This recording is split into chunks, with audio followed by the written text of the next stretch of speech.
Subscribe to the channel now and turn on notifications, because here you'll always find content that will keep you hooked from beginning to end. And tell me in the comments, where are you watching from? I really enjoy knowing how far these stories are going, and it's amazing to see people from so many different places following along.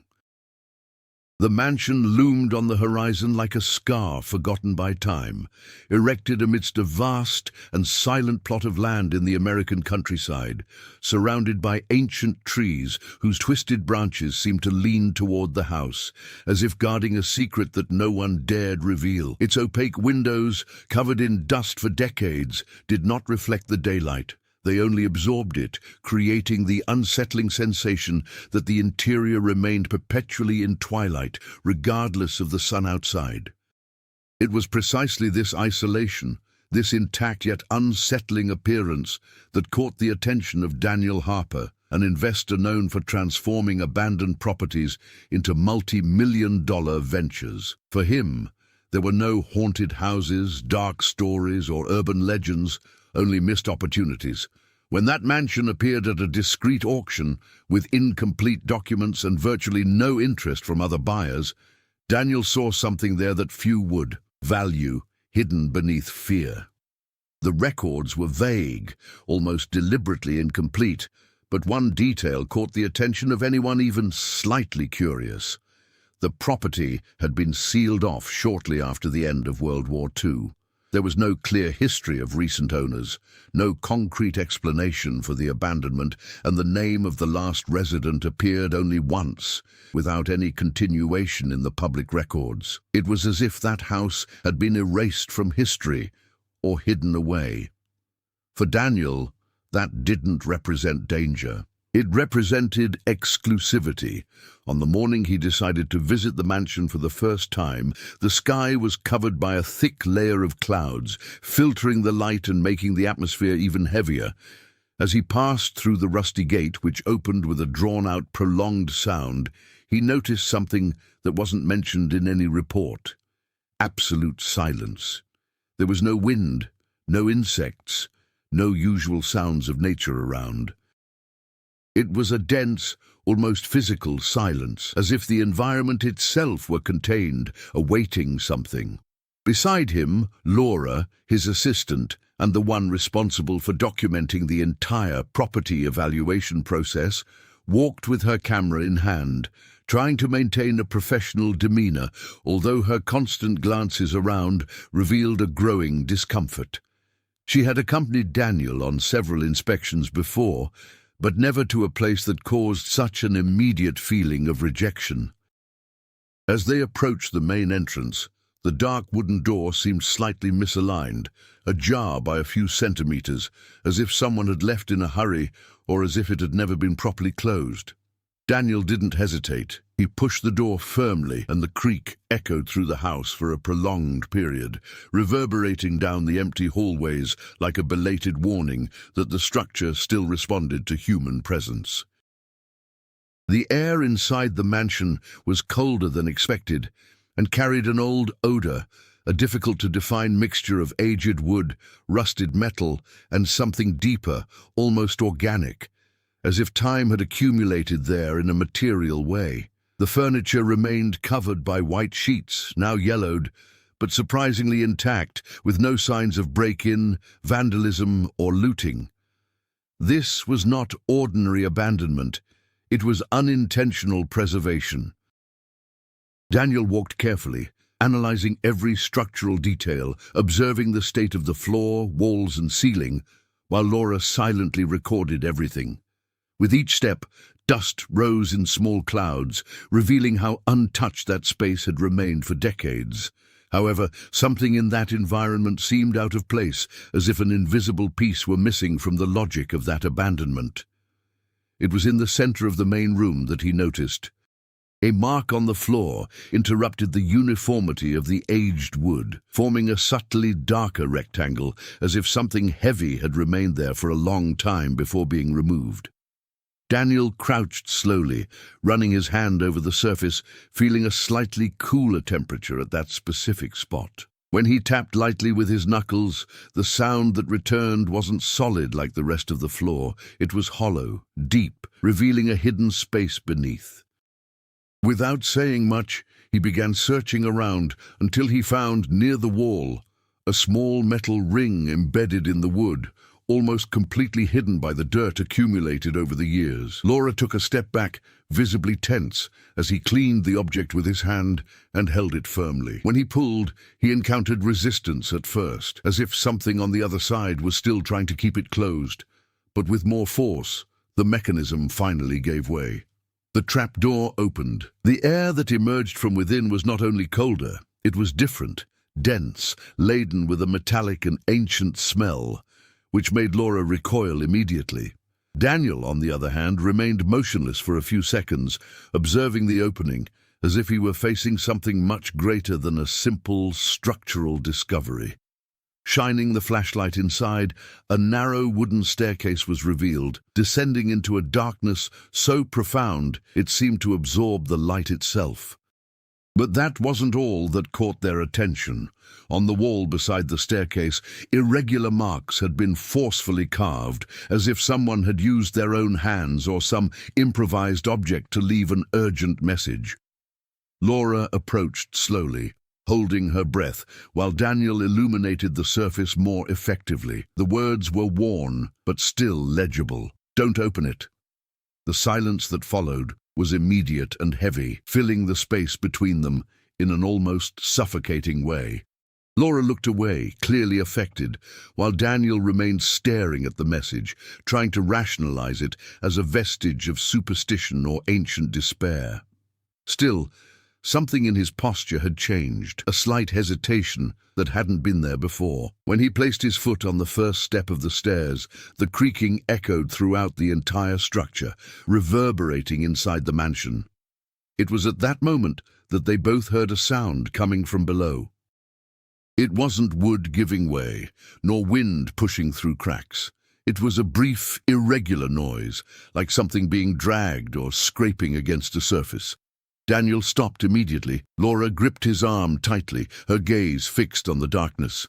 Neither of them said anything for a few seconds, as if any sound could provoke an unwanted response. And it was there, suspended between curiosity and the instinct to retreat, that Daniel realized something that wasn't mentioned in any document, report, or risk assessment. That was no longer just a basement forgotten by time. It was something that had been shut down for a reason, and perhaps it should never have been opened. Daniel hesitated for a few seconds before stepping away from the trapdoor opening, as if his body were still bound to that unfinished decision. He finally stepped back, running a hand over his face in a quick gesture, trying to regain the rational control that had always guided his choices. Closing the trapdoor at that moment didn't feel like a defeat, but a strategic pause. Still, the feeling that there was something down there, something that shouldn't be disturbed, persisted like an invisible presence between him and Laura. "Let's go upstairs first," he said, his voice firmer than he felt inside. "I want to better understand the structure of the house before messing with that." Laura nodded discreetly, visibly relieved to be getting away from it. As they made their way upstairs, the house seemed to subtly react to their footsteps, as if each floorboard carried memories that hadn't been forgotten. The upstairs hallway was long and narrow, with doors closed on both sides, all in perfect condition, as if no one had ever forced them open. The first room Daniel decided to inspect seemed to have belonged to someone important. There was sturdy furniture, a dark wood desk, and a bookcase full of books, all neatly arranged. Unlike the rest of the house, this room didn't convey complete abandonment, but rather an abrupt interruption, as if the occupant had left in a hurry and never returned. Laura began filming the details, while Daniel examined the objects. Some of the books were in German, which immediately caught his attention. He took one from the shelf and quickly flipped through it, realizing that it wasn't ordinary literature, but technical documents, notes, and diagrams. There were symbols, numbers, and references that seemed related to scientific experiments or studies. "That doesn't make sense," he murmured, more to himself than to Laura. What would anyone be researching here in this isolated place? Laura approached, adjusting the camera's focus. Perhaps the homeowner was a scientist. Daniel didn't answer immediately. He'd seen properties with strange histories before, but this seemed different. The historical context was beginning to uncomfortably fall into place. The end of World War II brought with it a series of covert movements, including the flight of individuals linked to controversial scientific projects. Some records indicated that certain researchers had left Europe and quietly settled in isolated areas of the United States, far from any public attention. He closed the book more carefully than necessary.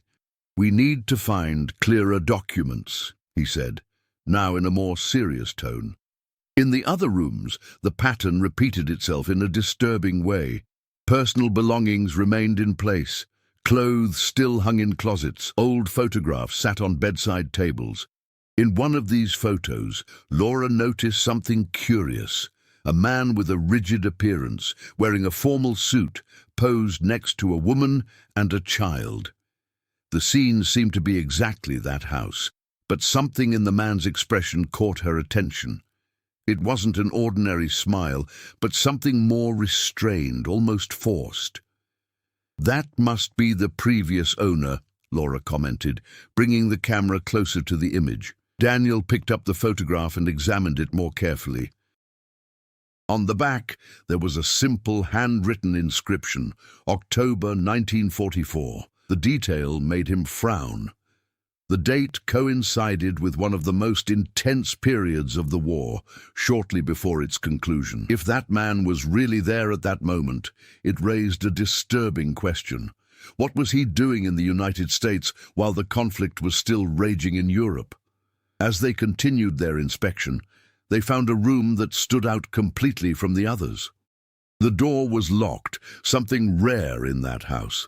Daniel forced the doorknob a few times until he decided to force it open with his shoulder. The wood gave way with a dry crack, revealing a colder and completely empty room, except for a single metal table in the center.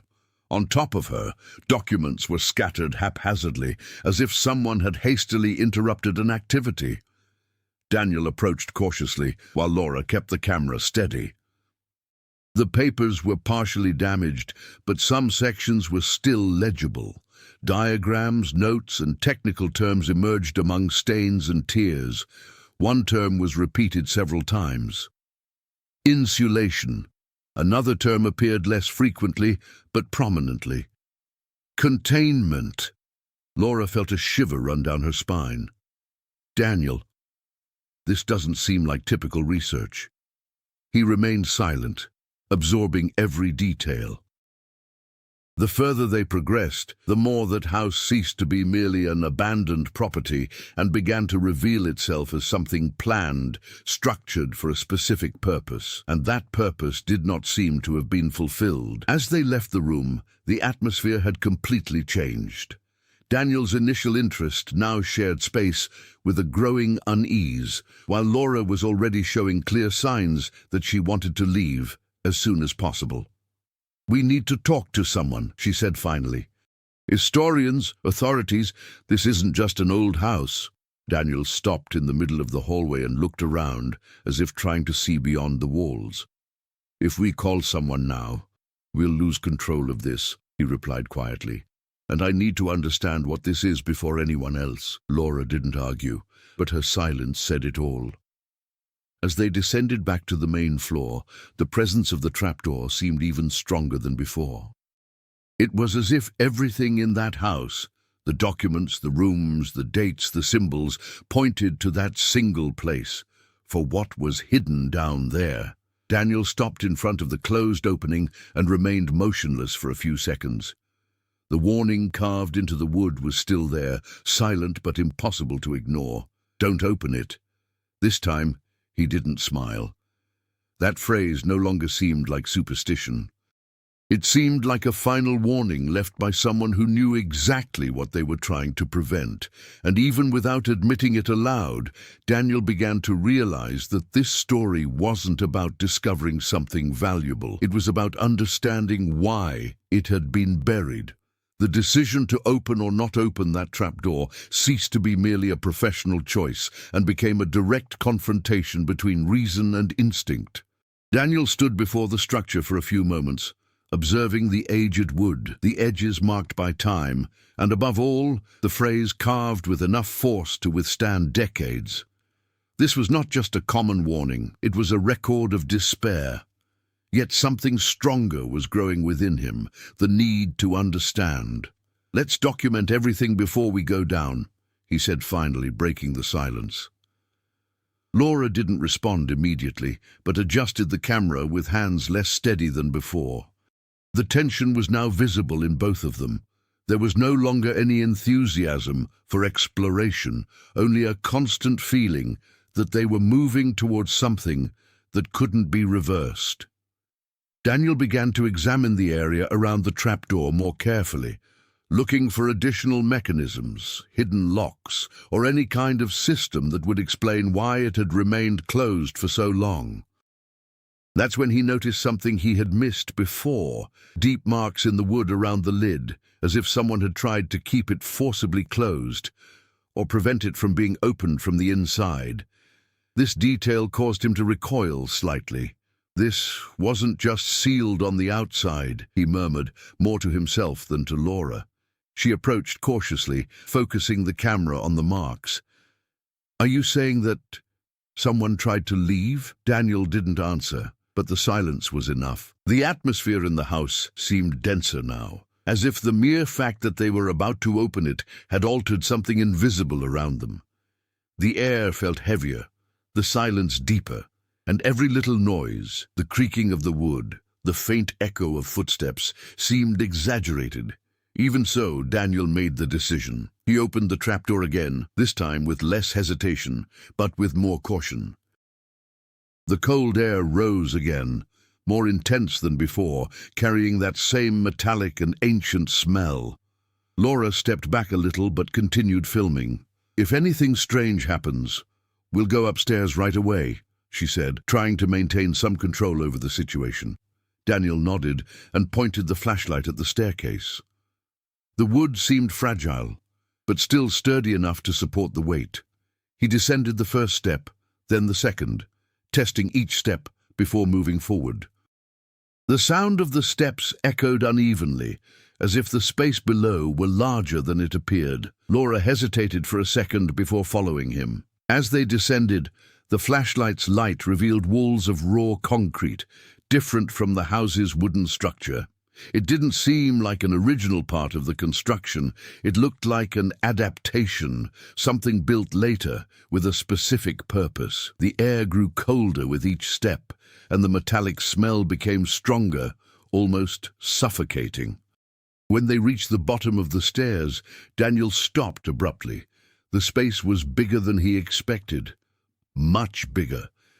The beam of light revealed a narrow corridor that stretched beyond the reach of the flashlight, with metal doors lining either side.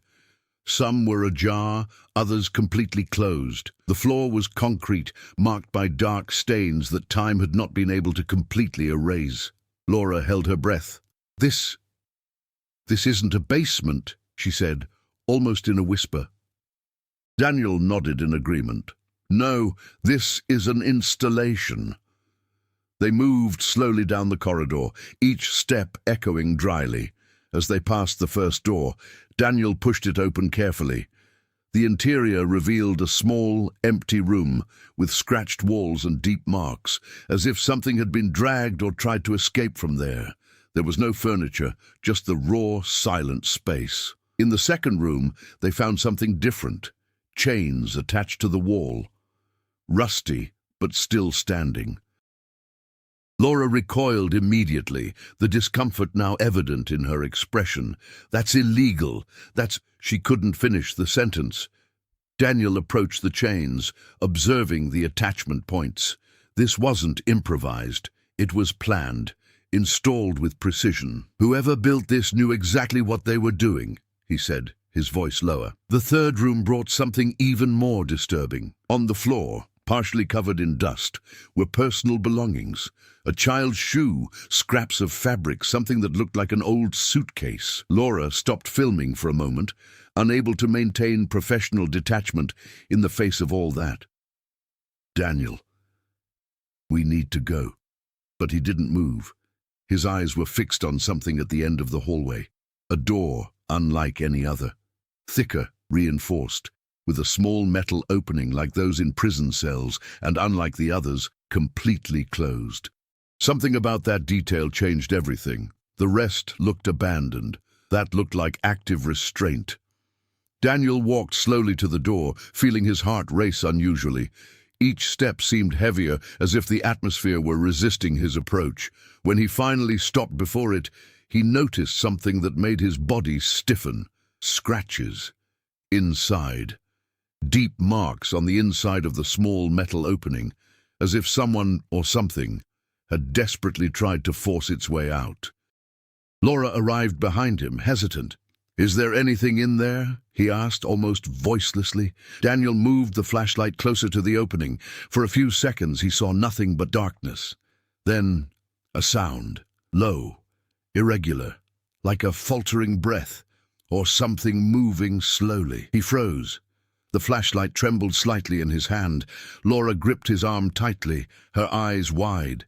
"Daniel, this can't be real." The sound came again. That's clearer this time. It definitely wasn't a structure. It wasn't wind. It was life. Daniel took a step back, something he hadn't done since entering the house. For the first time, the possibility that it was still active, that it wasn't just a vestige of the past, began to seem impossible to ignore. And at that moment, the whole context changed. They were no longer investigating an abandoned house. They were facing something that perhaps had never been resolved. Something remained there, waiting. Daniel took a few steps back from the reinforced door, but didn't look away. The sound coming from inside, irregular, almost imperceptible, continued to echo in his mind, even when it ceased for a few seconds. Laura, beside him, no longer tried to hide her fear. Her instinct was clear, to get out of there immediately. However, Daniel's posture indicated the opposite. He wasn't ready to abandon this, not after everything they had encountered. "We can't ignore this," he said, his voice low but firm. "If there's someone in there, or something," Laura interrupted almost in a tense whisper. Daniel didn't respond, but the correction remained in the air. The tension between the two grew as they moved cautiously down the corridor. The discovery of that door completely altered their perception of the place. Before, everything seemed like a vestige of something closed off. Now the possibility of continuity emerged, that this space had never been completely abandoned. They decided to retreat temporarily to the stairs, seeking to reorganize their thoughts away from the door. Upon reaching the bottom of the steps again, Laura finally turned off the camera for a few seconds, running her hand over her face, as if trying to awaken from a state of constant alertness. "Daniel, listen," she said, looking directly at him. "This isn't just about a property. This could be an old crime, or worse, something that's still happening. We need to involve someone." Daniel rested his hand on the concrete wall, lost in thought. He knew Laura was right in many respects, but something prevented him from simply relinquishing control of the situation. Throughout his career, he had built a reputation based on anticipating risks, not backing down from them. Yet this situation defied any conventional logic. "If we call the authorities now, we lose immediate access to all of this," he replied, choosing his words carefully. "And we may never know what really happened here." Laura took a deep breath, trying to contain her frustration. "What if we discover something we can't control?" This question remained unanswered. To buy time, or perhaps courage, Daniel decided to explore some more areas of the corridor that hadn't yet been checked. Each new door opened revealed fragments of an incomplete story. In one of the rooms, they found a kind of observation room, separated by thick glass, now opaque with age. On the other side, there was an empty space with marks on the floor, suggesting constant movement, as if something had been kept there for long periods. Next to the glass, a metal panel displayed rusty buttons and levers. Laura zoomed in again, capturing the details. "This looks like a control system," she said. Daniel ran his fingers over the surface, removing the accumulated dust. Small inscriptions appeared beneath the layer of dirt, indicating specific functions. Even without fully understanding, it was evident that this environment had been used to monitor what was happening inside the isolated room. "Whoever built this wasn't improvising," Daniel stated. "This was planned by someone with technical knowledge." This realization began to connect with what they had found upstairs. The books in German, the diagrams, the notes on isolation and containment. Gradually, a broader picture was forming, still fragmented, but increasingly disturbing. That house was not just an adapted residence, it was an isolated point for something deliberate, something that demanded absolute discretion. In another room, they discovered a small area that appeared to have served as a personal space for someone who stayed there for extended periods. There was a simple bed, basic utensils, and a table with yellowed papers. Unlike the documents found upstairs, these were more deteriorated, but still partially legible. Laura began to leaf through the book carefully, while Daniel looked around. "There are dates here," she said, her voice lower. "This goes beyond war." Daniel approached quickly. "Like this? Look at this."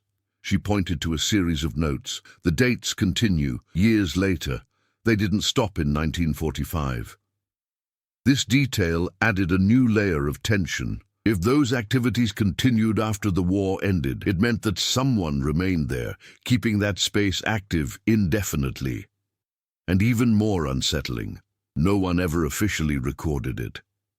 Daniel picked up another piece of paper, where a phrase stood out between almost illegible lines. "Unstable process. Keep isolated at all costs." He slowly dropped the paper. "This wasn't just research," he said, now without trying to soften the reality. "This was containing something that got out of control." Laura took a step back, absorbing the weight of it all. "And you still want to open that door?" Daniel didn't answer immediately. His gaze lingered for a moment, as if he were weighing all the possibilities, all the risks and consequences. The silence between them was no longer just discomfort. It was the anticipation of a decision that could change everything.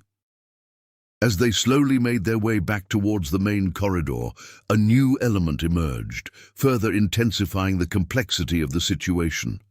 A distant sound, coming from somewhere within the structure, different from the one they had heard before. It was longer, more drawn out, like something moving inside the walls or through the hidden spaces of that place. Laura stopped immediately. "Did you hear that?" Daniel nodded, now without any attempt to rationalize. The sound ceased as quickly as it had begun, leaving behind an even heavier silence. This indicated something they hadn't yet considered, that space might be larger than it appeared. The corridor, the rooms, the reinforced door. Perhaps they were just a part of something wider, deeper, and possibly interconnected. And if that were true, then there was an even more disturbing possibility. Perhaps it wasn't just what was behind that door. Perhaps there was more than one thing down there. Upon returning to their starting point, before the ladder and the open trapdoor, the decision became inevitable.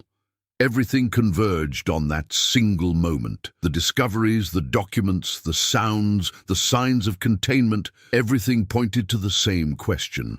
Opening that door was no longer an impulsive choice. It was a point of no return. And for the first time since entering the mansion, Daniel began to realize that perhaps the real mistake wasn't what he was about to do, but the simple fact of having come all the way there. The silence before the reinforced door ceased to be mere tension and became an almost unbearable pressure. Daniel remained motionless for a few seconds, staring at the aged metal, while the irregular sound coming from the other side appeared and disappeared like a faltering breath. There was no longer any way to pretend that this was just a vestige of the past. Something was there, present, active, and possibly conscious. Laura was a few steps behind, visibly shaken, but still composed enough to say what needed to be said. "Daniel, this is over. We've seen enough. Let's get out of here now." But he didn't answer. His eyes were fixed on the door's structure, analyzing every detail, every screw, every point of wear. It was then that he noticed something that would completely change the course of everything. Next to the door, almost hidden by the accumulated dirt, there was a metal mechanism embedded in the wall. It wasn't just an ordinary lock. It seemed to be part of a larger system, perhaps connected to the other rooms they had found. He approached slowly, running his hand over the surface, until he revealed a small lever jammed by rust. "This isn't just a door. It's a containment system," he murmured. Laura approached cautiously, but without hiding her tension. "And you think opening this is a good idea?" Daniel hesitated for the first time noticeably. His mind was trying to organize everything they had discovered, the documents, the dates that went beyond the war, the chains, the observation rooms, the notes about isolation. Everything pointed to a single purpose, to keep something in there. But there was another possibility, even more disturbing. What if that was a person? What if someone had been locked up there for decades? This hypothesis struck Daniel unexpectedly. For the first time, curiosity gave way to something closer to responsibility. If there was any chance that someone might be alive, ignoring it would be unforgivable. He held the lever. "If it's someone, we can't leave them there," she said in a low voice. Laura closed her eyes for a moment, clearly torn between fear and awareness. And what if it isn't? The question remained unanswered. Daniel pulled the lever. At first, nothing happened. The metal resisted, as if trapped by time itself. He pushed again, and then the mechanism gave way with a dry crack echoing through the corridor. A heavy sound coursed through the structure, like ancient gears being activated after decades of silence. The door did not open immediately. First, there was an internal noise. Something is moving on the other side. Then an impact, strong, sudden. Laura took a step back, her heart racing. "Daniel!" That was his answer. The second impact came faster and closer. As if it were reacting to the opening, Daniel instinctively recoiled, the flashlight trembling slightly in his hand.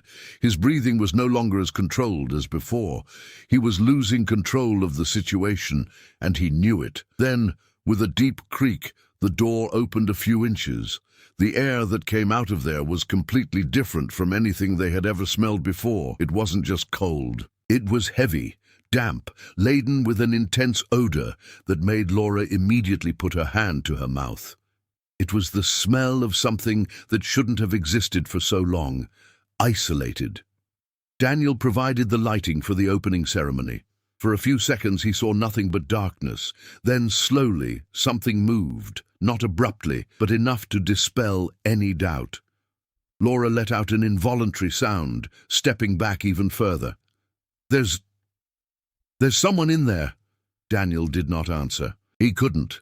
The flashlight revealed part of the room's interior, reinforced walls, deep marks all over the surface, and on the floor, clear signs of prolonged occupancy. This was no mere cell. It was a space where something had been kept for a very long time. And then came the revelation, a figure at the back of the room, property for a moment, too skinny, disproportionate, but human, or almost. The light touched her face, and it was at that moment that everything changed.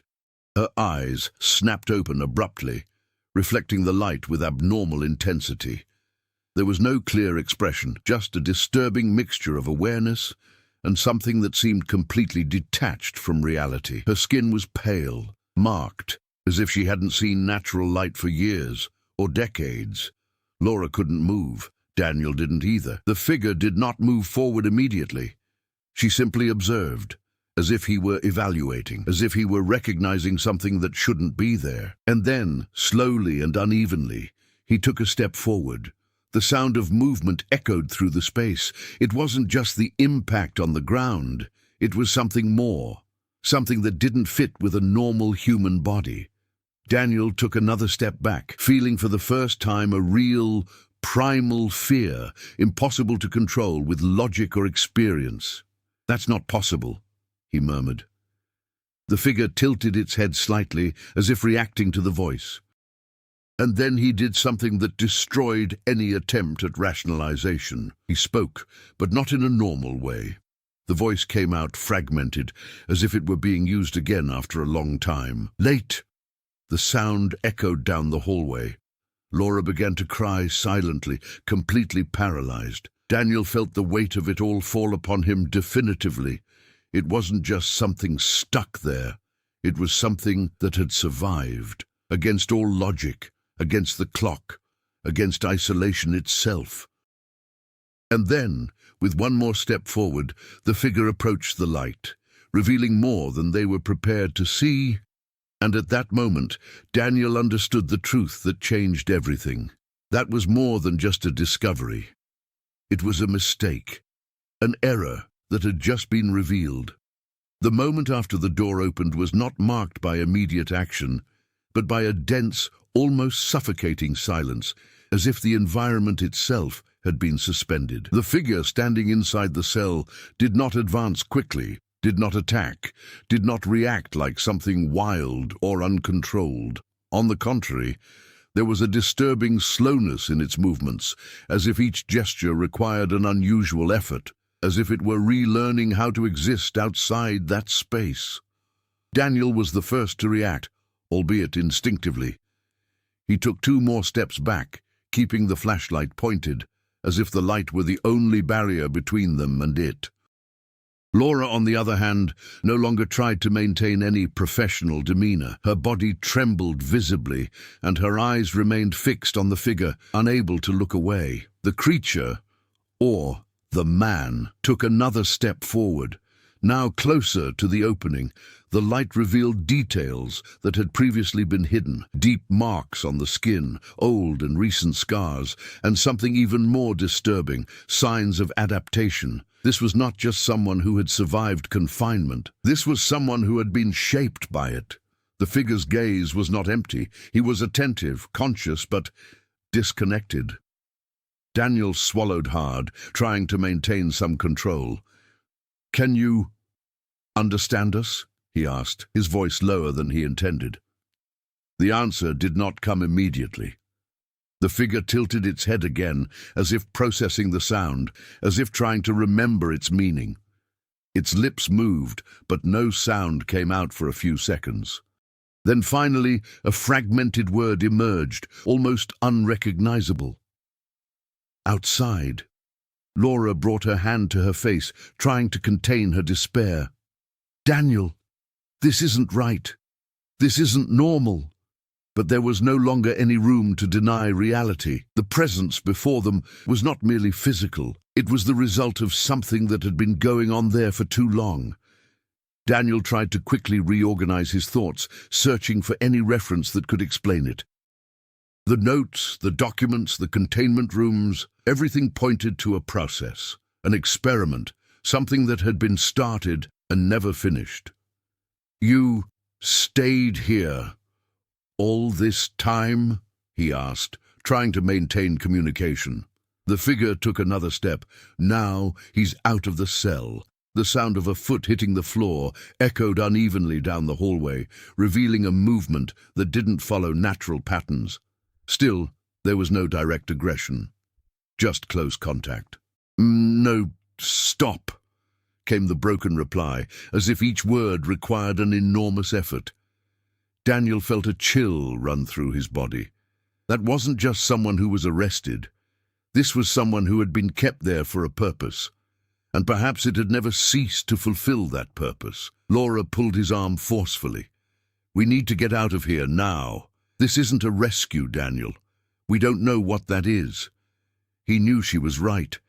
But I also knew it was too late to simply walk away as if nothing had happened. Behind them, in the hallway, a new sound emerged. Further away. Deeper. Daniel quickly turned the flashlight in the direction from which they had come. Nothing, but the sound continued. A slow drag, irregular. Unlike the first one. Laura's eyes widened. There's more than one. The sentence didn't need to be completed. The figure in front of them reacted, not surprisingly, but with recognition. She turned her face slightly toward the sound, as if she already knew exactly what it meant.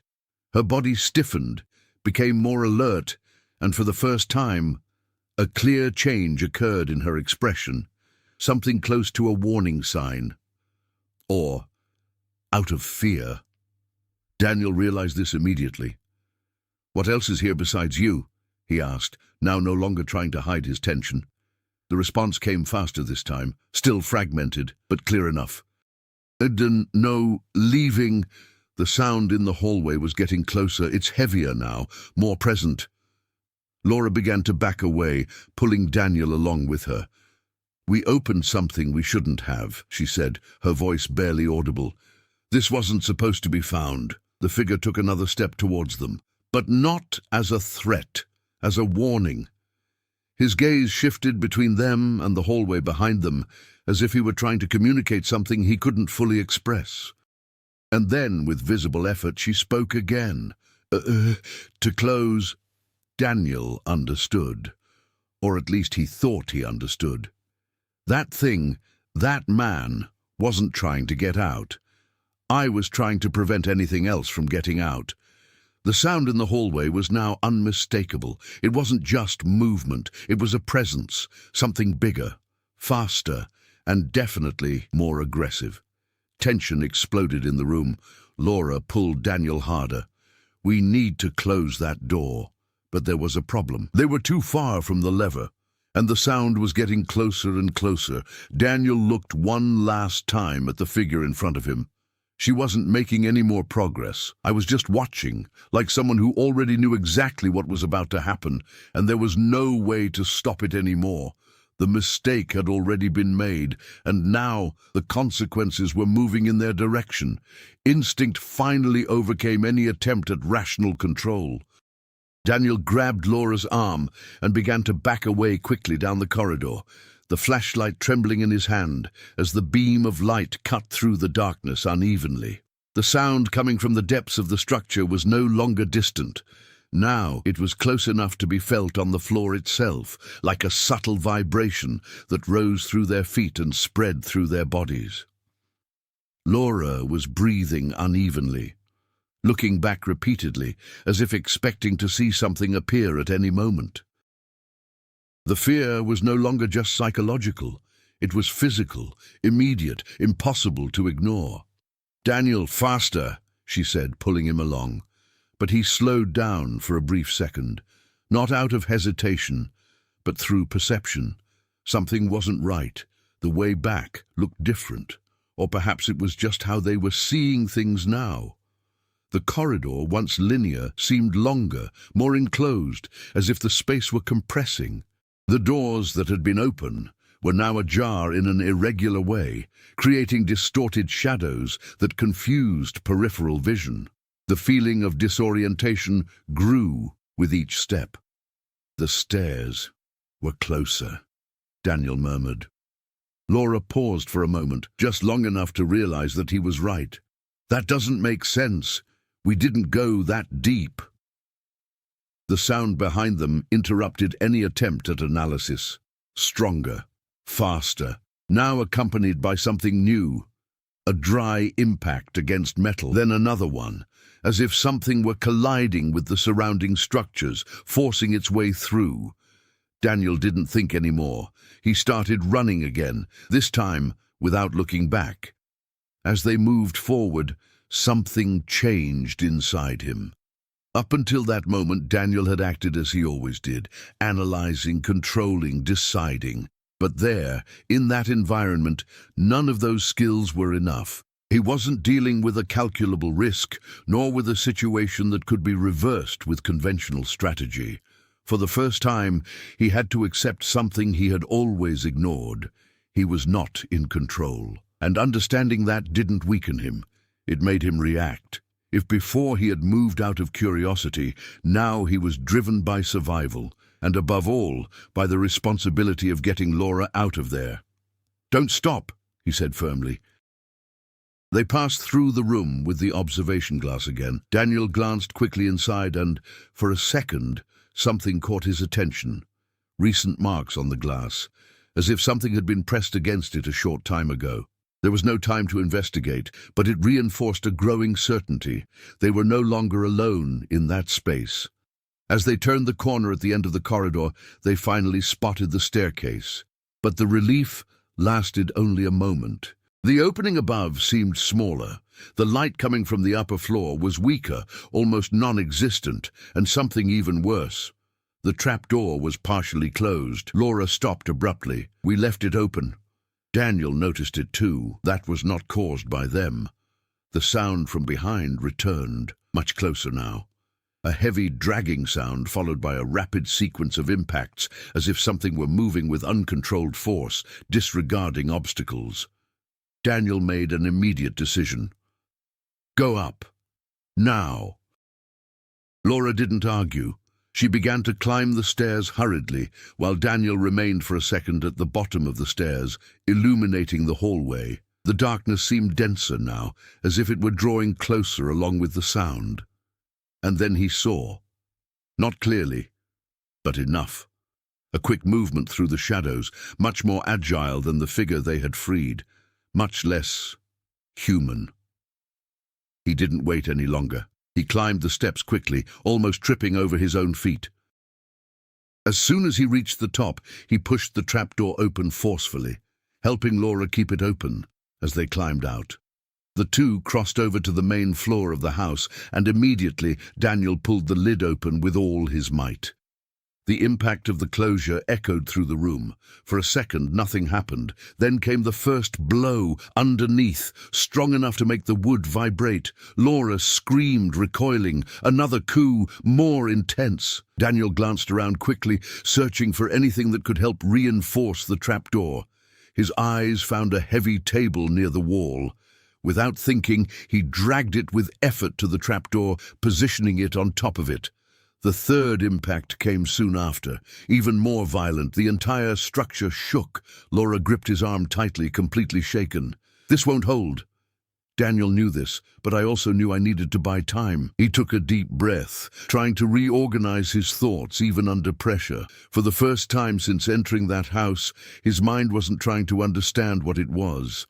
I was looking for only one thing: how to get out of there alive. And looking around, he noticed something he would have previously ignored. The house was not just the setting. That was part of the problem. And perhaps it was also the only way out. "We need to get out of here now," he said, pulling Laura toward the front door. But deep down, a new awareness was beginning to form. They weren't just running away. They were leaving something behind, something that had not been contained for decades by chance. And now he was awake. Daniel pulled Laura through the main room urgently, but instead of running straight for the exit door, he slowed for a moment, as if something inside him resisted the impulsive escape. The sound coming from the trapdoor continued, loud, irregular bangs, growing more intense each time, and the table they had dragged began to shift millimetrically with each impact. This wouldn't hold for long. Even so, Daniel couldn't ignore a realization that was strongly emerging. Simply running away wouldn't solve anything.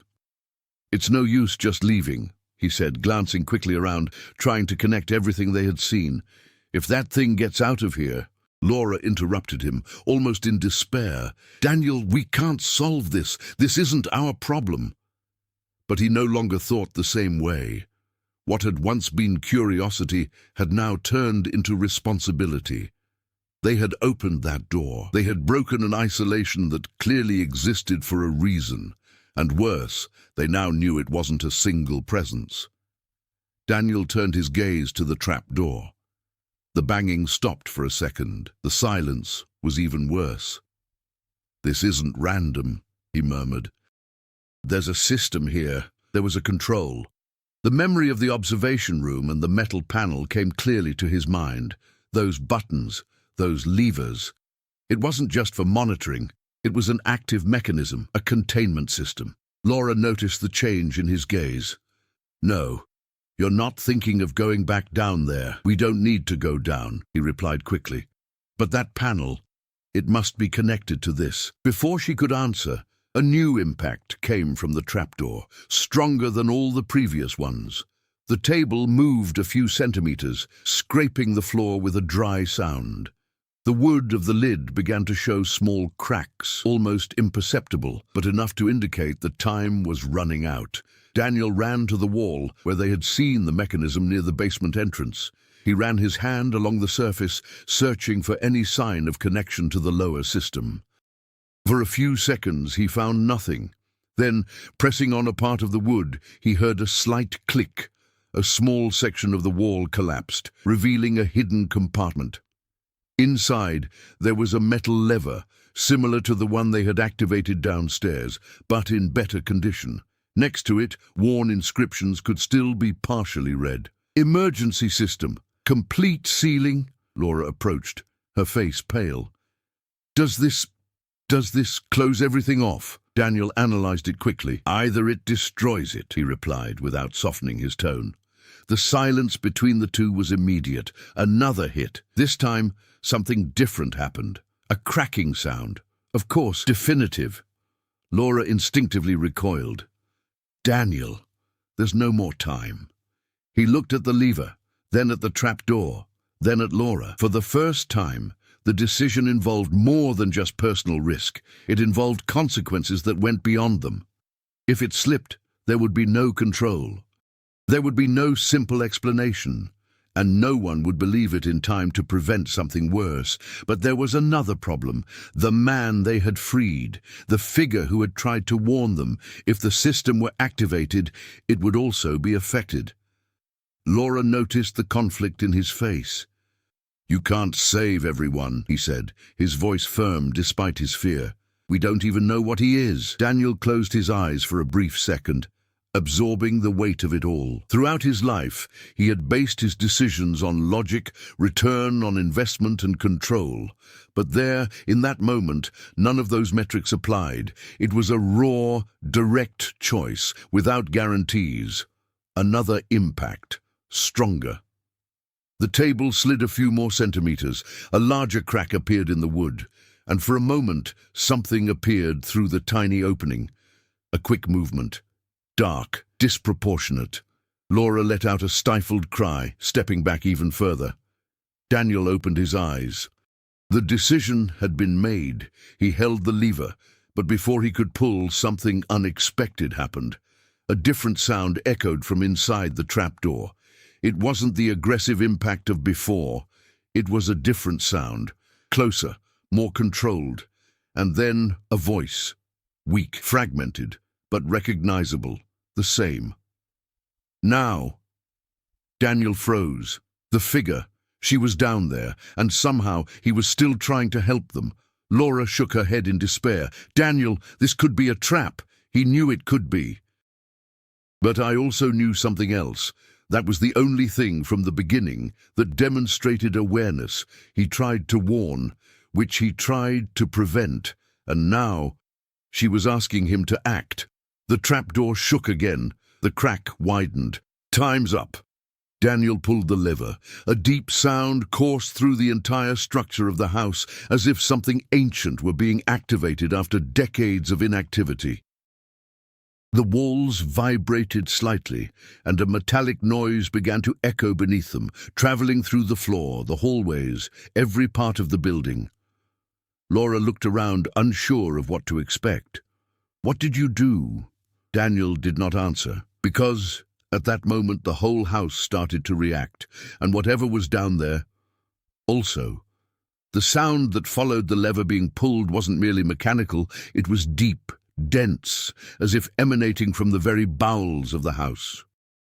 A metallic noise spread through the walls, across the floor, and up the old structures, accompanied by dry, continuous creaks, like gears that hadn't been used for decades starting up again under extreme pressure.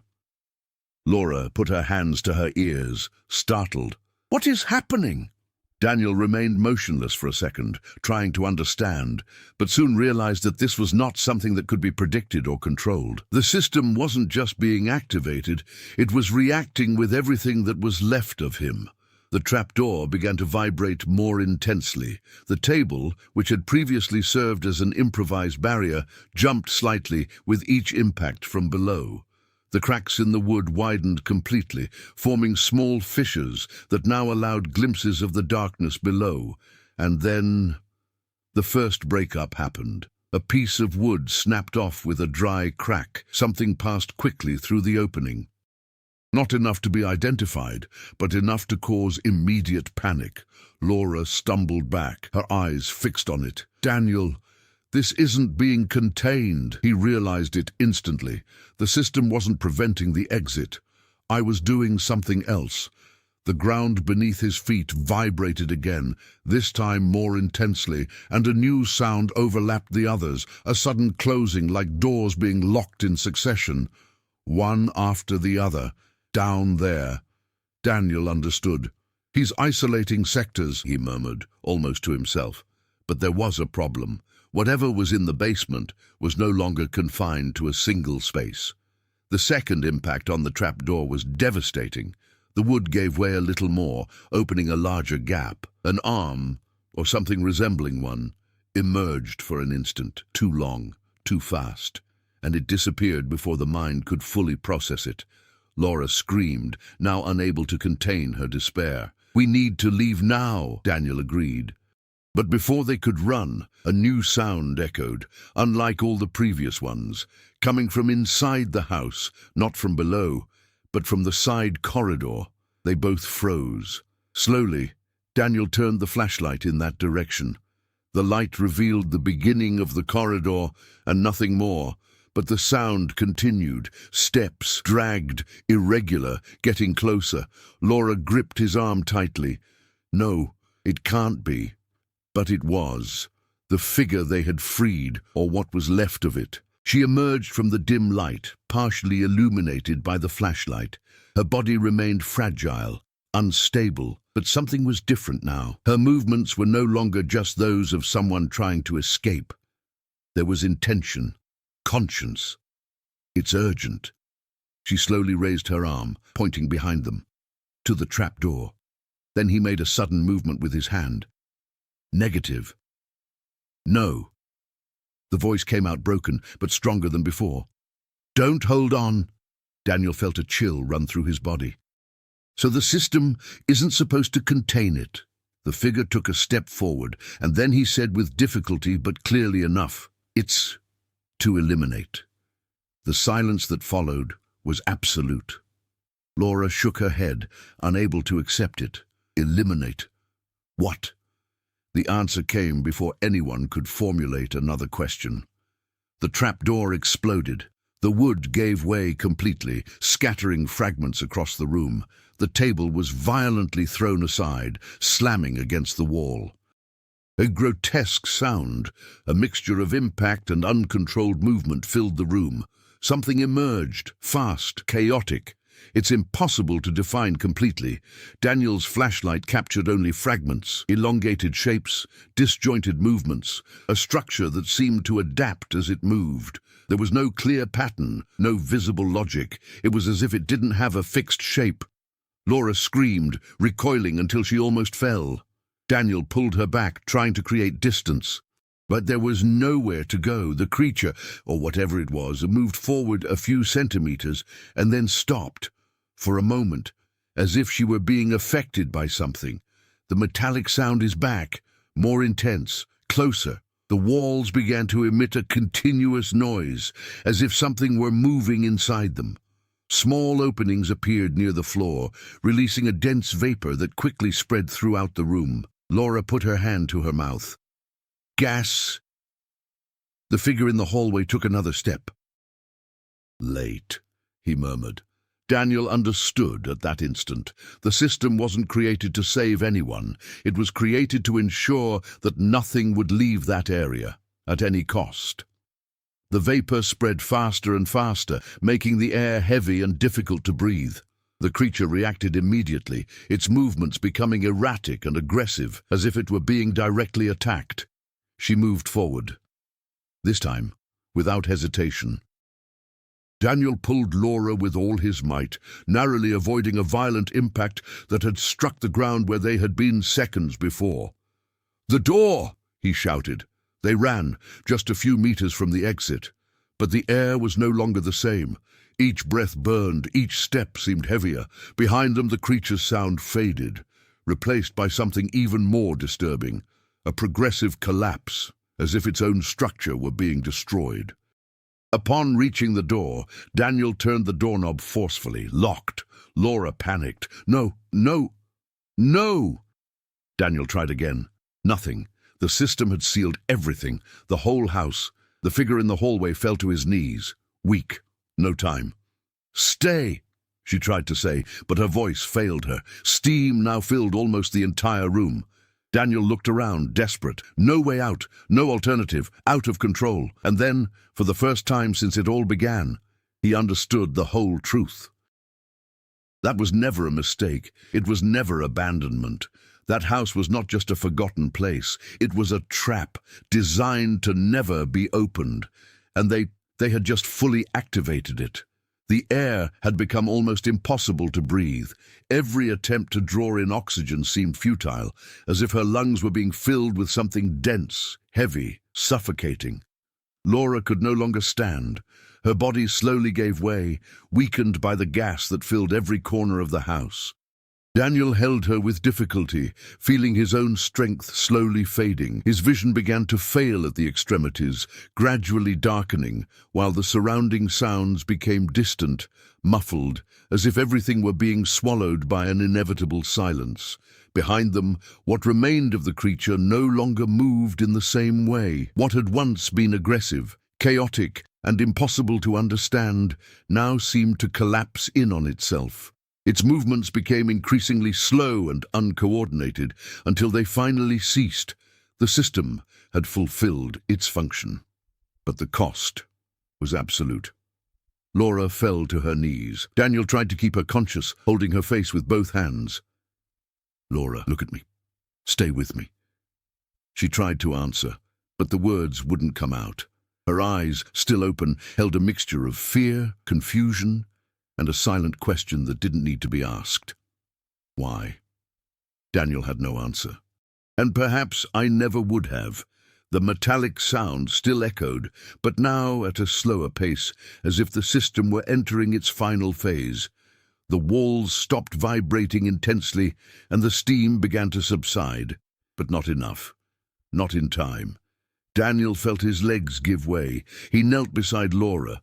For a moment everything was quiet, almost at peace. And then something unexpected happened.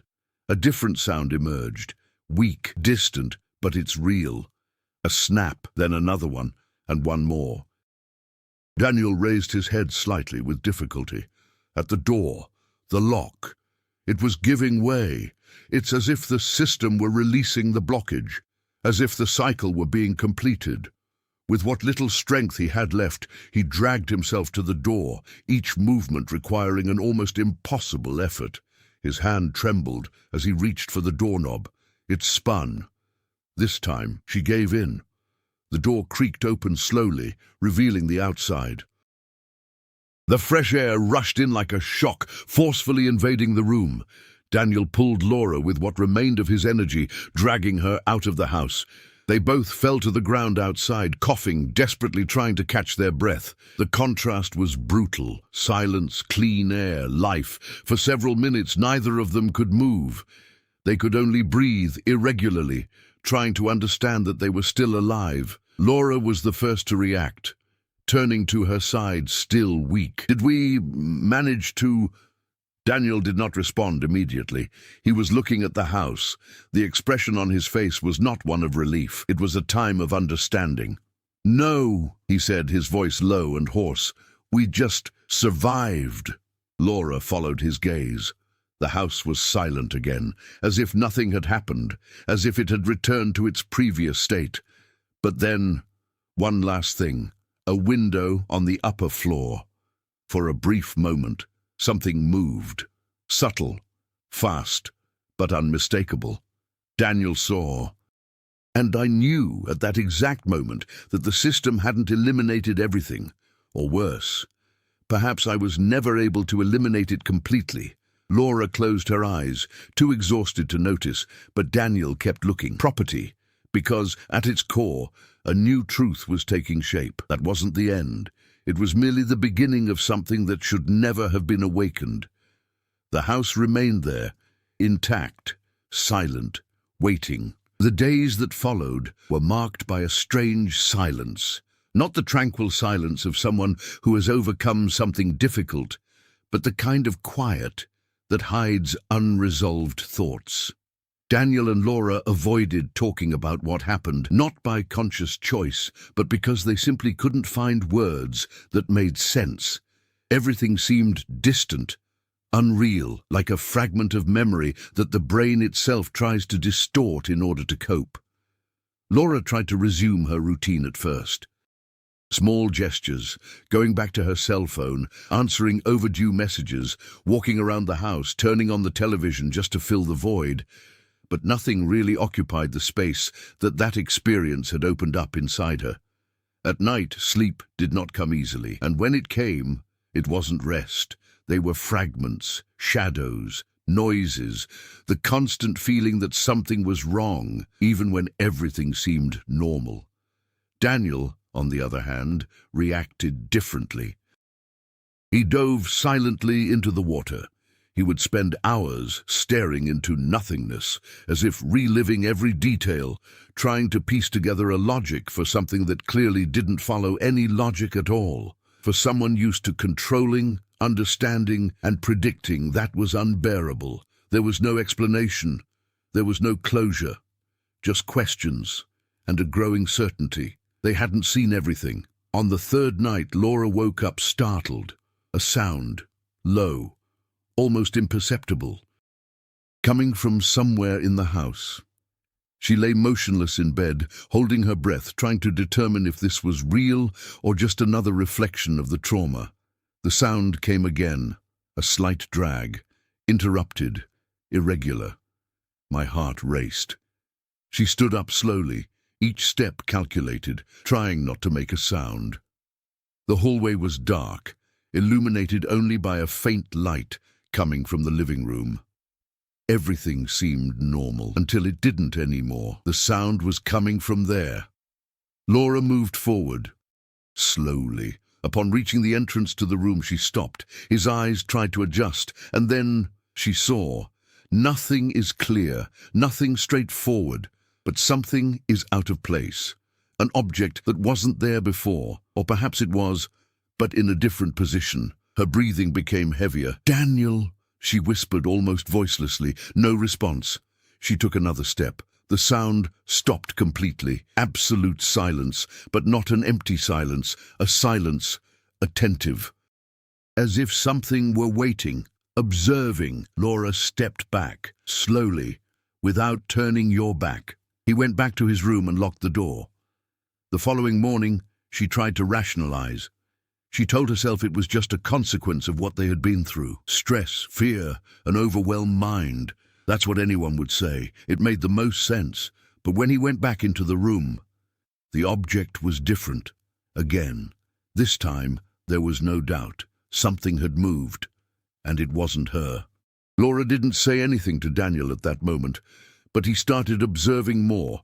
Pay attention to details that you would have previously ignored. Minor changes, occasional sounds, sensations, and then came the final sign. The clearest one. That same night, while trying to sleep, her cell phone vibrated on the bedside table. A simple notification, a message received. Unknown number. She hesitated before opening it. But it opened. The content was brief, direct. It's impossible. It's not over.